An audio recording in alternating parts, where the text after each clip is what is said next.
இப்பொழுது வாசிக்க கேட்ட வேத வசனத்தில் ஒரு 2 பேரை பற்றி பார்த்தோம். 2 பேரை பற்றி யாரா 2 பேர் யார் வராங்க அதில்? சொல்லுங்க. லாசரு, அப்புறம் யார் வரா? Very good. அவன் தான் ஏழை, அவன் தான் லாசரு. இன்னொரு ஆள் பணக்காரன், இன்னொரு யார்? ஐஸ்வர்யவான். இன்னொரு ஆள் யார்? பாரு, இந்த வேத பகுதியை நான் 2 நாளுக்கு எடுத்துக்கிறேன். இந்த வாரம் பாதி எடுக்கலாம், அடுத்த வாரமும் முதல் வாரத்தில் பாதி தியானம். ஏன்னா உங்களுக்கு டைம் ஆயிடுச்சு, 12 மணிக்கெல்லாம் முடிச்சிடும். அப்புறம் சண்டே ஸ்கூலு, ரைட்டா? இப்போது இதை 3 பகுதியாக பிரிக்கலாம். 3 பகுதியாக பிரிக்கலாம். ஒரு பகுதி என்னன்னா, இப்பொழுது இருக்கிற வாழ்க்கை, இப்பொழுது நாம் வாழ்கிற வாழ்க்கை. இன்னொன்று மரித்த பின்பு வாழ்க்கை. இன்னொன்று மரித்த பின்பு வாழ்க்கை. பிறகு 3வது, நாம் இப்பொழுது வாழ்ந்து கொண்டிருக்கிற வாழ்க்கையிலே நாம் என்ன செய்யவில்லை, இல்லை நாம் என்ன செய்யவில்லை, என்ன செய்தோம். 3 பகுதியாக பிரிக்கலாம். இப்போது தற்காலிகமாக வாழ்கிற வாழ்க்கையை பார்க்கலாம். இப்போ 2 பேரை சொல்கிறாங்க. ஒரு ஆள் ஐஸ்வர்யம் உள்ள ஒரு மனுஷன் இருந்தான். யார் இருந்தான் சொல்லுங்க? ஐஸ்வர்யம் உள்ள ஒரு மனுஷன் இருந்தான். அவனுடைய ட்ரெஸ் எப்படி இருந்ததுதான் பாருங்க. அவனுக்கு என்ன ட்ரெஸ் பாருங்க? ரத்தாம்பரமும் விலையேறப்பட்ட வஸ்திரம். அப்போ அவன் யாரு? பெரிய ஐஸ்வர்யம் வாங்கினா. என்னம்மா? பெரிய பணக்காரன். ஐஸ்வர்யம் வாங்கினா பெரிய பணம், பெரிய பங்களா, ஆடம்பர வாழ்க்கை, நிறைய பணம் இருக்கு, வருமானம் நிறைய இருக்கு. இந்த ரத்தாம்பரம் இருக்கிறாங்க பார்த்தீங்களா? ரத்தாம்பரம்னா ஒரு பர்பிள் கலர், இங்கிலீஷில் பர்பிள் கலர். அதை அந்த காலத்தில் ராஜாவுங்க தான் போடுவாங்க. அந்த காலத்தில் யார் போடுவாங்க? ராஜா ட்ரெஸ்ஸு, பெரிய பணக்கார ட்ரெஸ்ஸு, விலையுந்த ட்ரெஸ் தான். அந்த ட்ரெஸ்ஸு எதுலேருந்து எடுக்கிறாங்கன்னா, இந்த நத்தை கிழிஞ்சல் இருக்குல்ல, அதுலேருந்து எடுக்கிறாங்க. நத்தை கிழிஞ்சலேருந்து எடுக்கிறாங்க. அடுத்தது வேற என்ன ட்ரெஸ் போடுறோமா? ரத்தாம்பரமும் விலையேறப்பட்ட லினன் ட்ரெஸ், இங்கிலீஷில் லினன், இல்லையா? அப்புறம் இன்னொரு ஆள் எப்படி இருக்கான்? ஏழை, லாசு, தரித்திரம். நம்மளுடைய திட்டம் என்ன சொல்றாங்க? தரித்திரம் முடிச்சு. தரித்திரம் என்ன? ஏழை, அவனால ஒண்ணுமே இல்லை, அவங்ககிட்ட ஒண்ணுமே கிடையாது. ஆனால் தம்பி பாக்கியவான்கள் சொல்றாரு. பாக்கியவான்களை பற்றி என்ன சொல்றாரு? நீ அழுகிற நீங்கள் பாக்கியவான்கள் சொன்னார்ல. லூக்கா மத்தேயு 10ஆம் அதிகாரத்தில் 5ஆம் அதிகாரத்தில் என்ன வசனம் சொன்னார்? துக்கப்படுகிற நீங்கள் பாக்கியவான்கள். லூக்கா 6ஆம் அதிகாரம் பாருங்க, 21 பாருங்க. 21மா?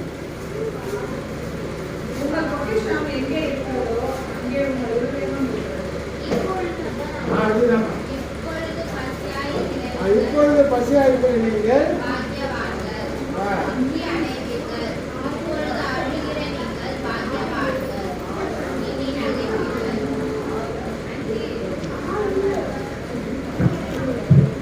பாருங்க. கடவுள் ஏழைகள் பக்கம் தான் கடவுள். கடவுள் யார் பக்கம்? ஏழைகள் பக்கம். பூஜா இந்த லைட் ஆஃப் பண்ணாமா? மேலே டியூப் லைட்டு மேலே பாரு, இந்த இதில் அப்படியே இதுவாக படிச்சுன்னு ஆஃப் பண்ணுவாங்க சொல்கிறேன். இல்லைம்மா, இப்போ ஆஃப் ஆயிடுச்சு. போடு லைட், அவனை அதை ஆஃப் பண்ணு. மீதியெல்லாம் ஓடும். வெளி லைட்டு கூட 2வது லைட்டு, வெளி லைட்டு 2வது மேலே இதுமா 2வது ஆஃப் பண்ணுமா. அங்கேருந்து ரைட்லேருந்து லெஃப்ட்டு, அங்கேருந்து வா 2வது. அதான் அது சரி. இப்போ ஏசாமி என்ன சொல்றாரு? துக்கப்படுகிற நீங்கள் பாக்கியவான்கள், உங்களுக்கு என்ன இருக்கிறது? சந்தோஷம் இருக்கிறது. என்னம்மா படிச்சிங்க அது?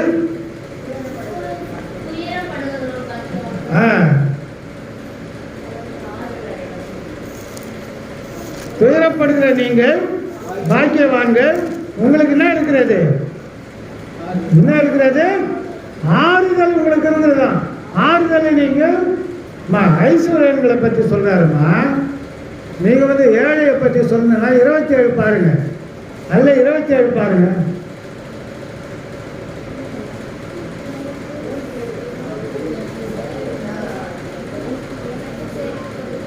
இது 21 படியுமா.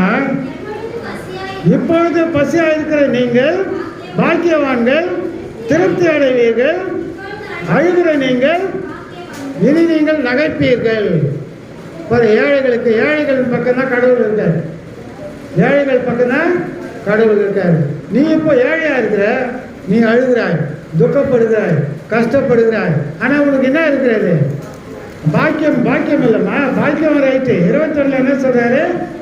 இப்பொழுது அழுகிற நீங்கள் பாக்கியவான்கள், இனி நீங்கள் என்ன பண்ணுவீர்கள்? சிரிப்பீர்கள், நகைப்பீர்கள். இப்போ ஐஸ்வர்யவான் எங்க இருக்கிறான்? இப்போ ஐஸ்வர்யவான் என்ற ஏழை லாசரு என்னவா இருக்கிறாங்க? ஏழை லாசரு என்னவா இருக்கிறாமா? அவன் டேபிளில் சாப்பிட்றான். அவன் எங்கே உட்கார்ந்து இருக்கிறான்? கீழே உட்கார்ந்து இருக்கிறான். எதுக்கு அவன் கீழே உட்கார்ந்து இருக்கிறான்? அவன் சாப்பிட்றது எல்லாம் கீழே கீழே போட்டுருவானா? ஆனால் ஏன் அவன் கீழே உட்காந்துருக்கான் சொல்லுங்க பாருங்க. ஒன்று, அவன் சாப்பிட்றது கீழே, அவன் சாப்பிடும்போது கீழே வந்தால் சாப்பிடலாம், நம்ம பசி எடுத்துக்கலாம். இன்னொன்று, ரெண்டாவது காரணம் என்ன? ஏழையா இருக்கிறான். மூணாவது காரணம் என்ன? தரித்திரன். அப்புறம் தாழ்மை தான். நம்ம ஏழை தாழ்ந்து தான் போகணும், அவன் தான் பண்ணணும். இன்னொன்று என்ன தெரியுமா? அந்த ஒரு ஐஸ்வர்யன் என்ன பண்ணல, அவனுக்கு சாப்பாடு கொடுக்கல. வாடா, ஏன் உட்காந்துக்கிட்டா சாப்பிடு, நீ எனக்கு நிறைய சாப்பாடு இருக்குது, வீட்டில் நிறைய செய்து வச்சிருக்காங்க. அவன் சம்சாரத்தை கூப்பிட்டு, இல்லை வேலைக்காரை கூப்பிட்டு பாரு, அவனை கொஞ்சம் போடுங்கம்மா, அவனை வச்சு நான் எப்படி சாப்பிடுறது? இல்லை, இப்போ நம்ம சாப்பிடும்போது யாராவது எதிர்க்காந்தா வாயை திறக்காம சாப்பிட்றோமா? என்ன செய்து சாப்பிட்றா? சாப்பிடுங்க. இல்லை, நீங்களும் சாப்பிடுங்க. ஐயா நீங்கள் சாப்பிடுங்க, எனக்கு வேணாம்னு சொல்லுவாங்க. கூப்பிடாம நம்ம சாப்பிடக்கூடாது. இப்போ இந்த ஐஸ்வர்யன் என்ன பண்ணான்? எதிர்க்காக ஒருத்தர் பட்டினியாக இருக்கிறான். அவன் எப்படி இருக்கிறான்? நிலைமை ட்ரெஸ்ஸு கிடையாது அவனுக்கு. ஆனால் பாருங்க, கடவுள் ஐஸ்வர்யன் பேரை சொன்னாரா? பேர் சொல்லியிருக்குதா? சொல்லலை. ஆனால் ஏழைக்கு என்ன பண்ணுறாரு? லாசரு பேரை சொல்கிறார். லாசரு, அவன் பேர் நல்ல கடவுளுக்கு ஞாபகம். இந்த லாசரு பழைய ஏற்பாட்டில் ஆபிரகாமுக்கு வேலைக்காரன் பேர் என்ன? ஆபிரகாமுக்கு ஒரு வேலைக்காரன் தான். அவன் தான் ஈசாக்குக்கு பொண்ணு பார்க்குறான் போயிட்டு. என்ன பேர் அவன் பேர்? என்னம்மா? தம்பி சொல்றா பாரு, எலியேசர். அந்த எலியேசர் தான் லாசர். அந்த எலியேசர் பேர் தான் லாசர். யூதர்கள் மத்தியில் ஆபிரகாம் காலம் எப்போ? அவன் முன்னால் எத்தனையோ வருஷம், 2000-3000 வருஷம், 4000 வருஷம். 4000 வருஷத்துக்கு அப்புறம் எலியேசர் லாசர் ஆயிடுச்சு. அப்போ ஏழையின் பேர் கடவுள் மனசில் படிஞ்சு போச்சு. பணக்காரன் நல்லவனா தரனா பணக்காரன். கடவுள் ஏன் பணக்காரன் ஆக்குறாரு தெரியுமா? வருவன ஏன் பணக்காரன் ஆக்குறாரு? ஒன்று அவருடைய சம்பாத்தியம், இன்னொன்று ஒருவேளை ஆசீர்வாதம் அந்த கடவுள் கொடுத்துருக்காரு. மூணாவது என்ன காலம் தெரியுமா? அவனுக்கு பணம் கொடுத்துருக்கிறது மற்றவனுக்கு உதவி செய்யணும், மற்றவனுக்கு உதவி செய்ய. இவங்கெல்லாம் ஆஸ்பத்திரியில் போய் வேலை செய்கிறாங்க. ஏன் அந்த முதலாளிக்கு பெரிய ஆஸ்பத்திரி கட்டுறதுக்கு கடவுள் பணத்தை கொடுத்துருக்காரு? அநேக வியாதியஸ்தர்களுக்கு சுகம் கிடைக்கணும், அதை வேலை செய்கிறவங்களுக்கு சம்பளத்தை கொடுக்கணும், வேலையை கொடுக்கணும். இல்லை, அப்போ இந்த பணக்காரனுக்கு கடவுள் எக்கச்சக்கமாக பணத்தை கொடுத்துருக்காரு. அவன் ட்ரெஸ்ஸு எப்படி இருக்குது? ரத்தாம்பரம் ராஜா போடுற ட்ரெஸ்ஸாக. அந்த காலத்தில் ராஜா போடுற ட்ரெஸ்ஸை பார்த்துட்டு டெய்லி உட்காந்து சாப்பிட்றான். கண்ணனுக்கு ஒரு ஆள் ஏழை சாப்பிடாம இருக்கிறான். அவன் உடம்பு எப்படி இருக்குது? உடம்பெல்லாம் புண்கள் நிறைந்து இருக்கிறது. அந்த புண்ணை யார் சாப்பிடுறது? அந்த புண்ணை நாய்கள். இது சொல்றேன், இந்த குசுவத்தில் இருக்காங்க பார்த்தீங்களா, அவங்கெல்லாம் ஒரு இடத்துல பத்துப்பாங்க. அவங்களுக்கு உணர்ச்சி இருக்காது. ஒரு ஆளுக்கு 5 விரல் இருந்திருக்கு காலில், மறுநாள் காலையில் ஒரு விரல் இல்லை. அவருக்கா தெரியல. ஒருத்தருக்கு இருப்பாங்கல்ல, 5-6 குசுவம் ஒன்றாகும். அவன் தான் சொல்கிறான், ஐயா இந்த கால் 5 விரல் இருக்கிற நேரத்துக்கு ஒரு விரல் காணும். அப்போ தான் அந்த ஆளுக்கு தெரியுதான். என்ன தெரியுது? 5 விரல்ல ஒரு விரல் இல்லாதது அப்பதான் தெரியுது. ஏன்னா இந்த குஷ்டரோட விரலுக்கு உணர்ச்சியே இருக்காங்க. அப்போ நைட்டில் ஏதோ எலியோ பூனையோ கடிச்சு சாப்பிட்டுச்சான் விரல். அது அவனுக்கும் தெரியல, உணர்ச்சி இல்லை. குஷ்டரோட உணர்வே இருக்காது. இவனை என்ன பண்ணுது? நாய்கள் நக்கி அவனை புண்ணெல்லாம் சாப்பிடு. பாருங்க, நீங்கள் நினச்சி பாருங்க, நம்ம அது மாதிரி இருந்தால் எப்படி இருக்கும்? இல்லை, கடவுள் நம்ம அது மாதிரி விடலை. ஒரு ஏழை அவனுக்கு சாப்பிடணும்னு நான் சொல்ல வரல. இது ஒரு கடவுளோட உரிமையை சொல்கிறேன், ஒரு கதையை சொல்கிறேன். அங்கே இருக்கிற ஜனங்களுக்கு உரைக்கும் இல்லை. அப்போ இந்த வாழ்க்கையில் அவனுக்கு என்ன ஆகுதுன்னா, கடவுள் அவனுக்கு என்ன சொல்றாருமா? ஏழைகளுக்கு கடவுள் பக்கம் இருக்காரு. பிறகு 2 பேருமே செத்துடுறாங்க. 2 பேருமே செத்துடுறாங்கம்மா. சாகும்போது என்ன நடக்குது? சாகும்போது என்ன நடக்குது? அடக்கம் பண்றோம். நம்மளோட ஒரு அம்மா இங்கே கிரேசம்மா இறந்துட்டாங்கல்ல, கிரேசம்மா இறந்து அடக்கம் பண்ணோம்ல. இப்போ அடக்கம் பண்றாங்கம்மா. அடக்கம் பண்றதுக்கு இப்போ பணக்காரனை எடுத்து அடக்கம் பண்றாங்க பாருங்க. நம்ம அதோட நிறுத்துவோம். அந்த அடக்கத்தோட நிறுத்திட்டு மற்றதை நான் அடுத்த வாரம் சொல்றேன். டைம் ஆச்சு. அடக்கத்தை பாருங்க. அடக்கத்தில் அடக்கம் பண்ற வசனம் எதுமா?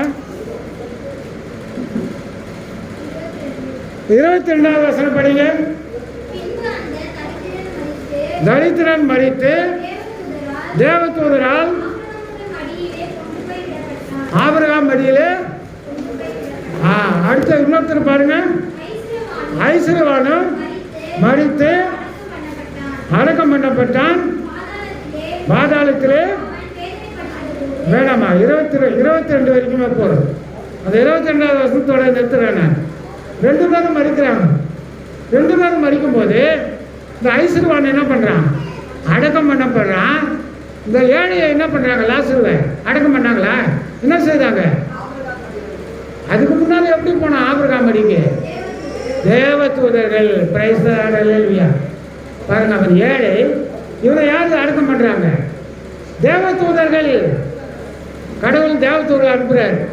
பாரு, இவன் பணக்காரன், இவன் நிறைய பேர் இருந்தாங்க. அவனுக்கு இப்போ அடக்கம் பண்றாங்க. இந்த வழியாக தான் போகுது. என்ன பண்றாங்க? எவ்வளவு செலவு பண்றாங்க? உயிரோடு இருக்கும்போது யாரும் செலவு பண்ண மாட்டாங்க. அவன் மறிக்கும் போது எவ்வளவு மாலைகள் தெருவெல்லாம் போடுறாங்க. எங்க அந்த அடக்கம் குழி வரைக்கும் போடுறாங்க. இல்லை, சிலர் காசை விட இறங்குறாங்க இல்லையாம்மா. அப்புறம் 3வது நாள் பால் எடுத்து போய் ஊற்றுறாங்க. சிலர் என்ன பண்ணுறாங்க? அவங்க அம்மா உயிரோடு இருக்கும், அம்மாவுக்கு பாலே கொடுக்க மாட்டான், டீ கூட வாங்கி கொடுக்க மாட்டான். அம்மா செத்துட்டு பிறகு என்ன பண்ணுறாங்க? 3வது நாள் எங்கே எடுத்து போய் கொடுக்குறாங்க? பாலை எங்கம்மா எடுத்து போய் ஊற்றுறாங்க? பாலை குழியில் எடுத்து போய் ஊற்றுறாங்க. அவங்க அம்மா குடிக்குதா? அம்மாவை அப்போ யாரோ ஒரு ஆள் உயிரோடு இருக்கும்போது கண்டுக்கவே மாட்டாங்க. எப்படி பணக்காரன் ஏழை லாசரை கண்டுக்கினானா, அதே போல் நம்ம கூட என்ன பண்ணுறோம்?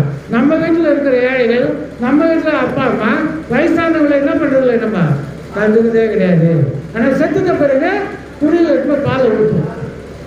தண்ணியை விட பால் விலை அதிகம். பால் விலையை விட இப்போ தண்ணி விலை அதிகம் இல்லை. ஆனால் முதல்ல எப்படி இருந்தது? தண்ணியை விட பால் விலை அதிகம். அந்த பாலை எடுத்து போயிட்டு இருக்கிற ஆகாரத்திலேயே பெஸ்டான ஆகாரம் எது? பூரண சத்துள்ள ஆகாரம். நான் பச்சை படிக்கும் போது பூரண சத்துள்ள ஆகாரம்னா எது? பால் தான். மீதியெல்லாம் சிலது இருக்கும், சிலது இருக்கும். அது வைட்டமின் எல்லாம். இந்த பாலில் என்ன இருக்குதா? எல்லா சத்தும் இருக்குது. அந்த பால் எடுத்து போட்டு மண்ணில் ஊற்றிட்டு வரான். இப்போ இவன் அடக்கம் பண்ண போகிறான். ஏழையை யார் அடக்கம் பண்ணுறாங்க? தேவதூதர்கள். இந்த பணக்காரனை எல்லாரும் அடக்கம் பண்ணுறாங்க. அதோட நிறுத்தலாமா? பாரு, நீங்களும் நானும் கூட நாம் எப்படி வாழ்க்கை நடந்துக்கிறோம்? கடவுள் நமக்கு ஒரு வசதியான வாழ்க்கை கொடுக்குறாரு. ஒருவேளை பணக்காரனை போல இல்லை, சாதாரண வாழ்க்கையை போகிறோம். என் கிருபை உனக்கு போதும் சொல்றாரு. பிலிப்பியர் 4:12 பாருங்கம்மா. அதுதான் இருக்குன்னு நினைக்கிறேன். கொஞ்சம் முன்ன இருக்கும். என் கிருபை உனக்கு போதும், அது கிடையாது. இல்லை, அது அந்த வசனம் அது இல்லைம்மா. அது 4:12 என்ன வசனம்னா, எல்லாவற்றையும்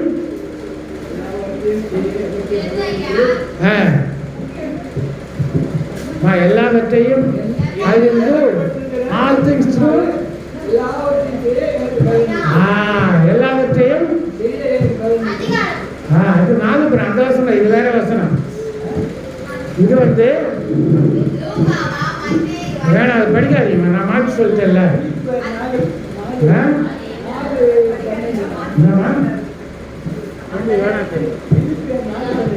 அது வேணாம், அந்த வசனம் பாருங்க. இன்னைக்கு என் கிருபை உனக்கு போதுன்ற வசனம் தான் ஒரு பொருந்தியர்ல இருக்கு. வேணாம், டைம் இல்லை. என் கிருபை உனக்கு போதும். நம்ம என்ன பண்றோம்?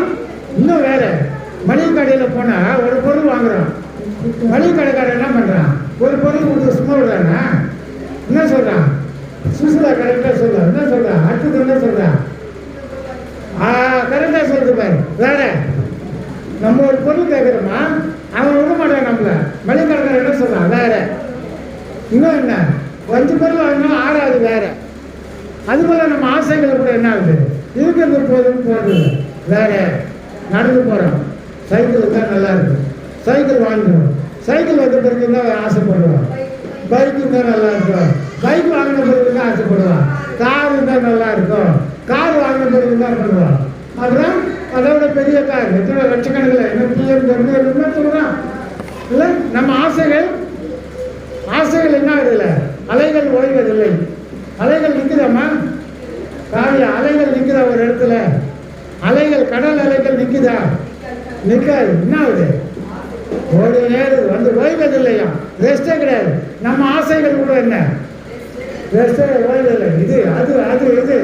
இந்த வேலை கிடைச்சா இன்னொரு வேலை, இந்த சம்பளம் என்ன அடுத்த சம்பளம் போயினே இருக்குது. ஆனால் அதெல்லாம் பரவாயில்ல, அதெல்லாம் தப்பு இல்லை. ஆனால் எல்லாவற்றிலையும் நியாயமா நமக்கு இருக்கிற அந்த ஆசீர்வாதத்தை நம்ம என்ன செய்யணுமா?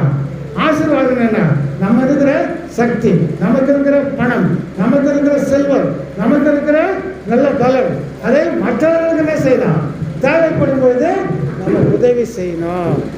ஆனால் அப்படி உதவி செய்தா நாம மறித்தா கூட யார் வந்து நம்மளை அடக்கம் பண்ணுவாங்க? தேவதூதர்கள். ஒருவேளை பண்ணலன்னா அந்த பணக்காரனை போல இருந்தா என்ன ஆகும்? பாதாளத்துக்கு தான் போவாங்க. அதே அதிகாரத்தில் 15வது வசனம் படிக்குமா? லூக்கா 16:15 அதே அதிகாரம். இந்த வசனத்தோடு முடிப்போம். மீதி வசனங்களை பற்றி அடுத்த வாரம் தியானிப்போம். 16:15.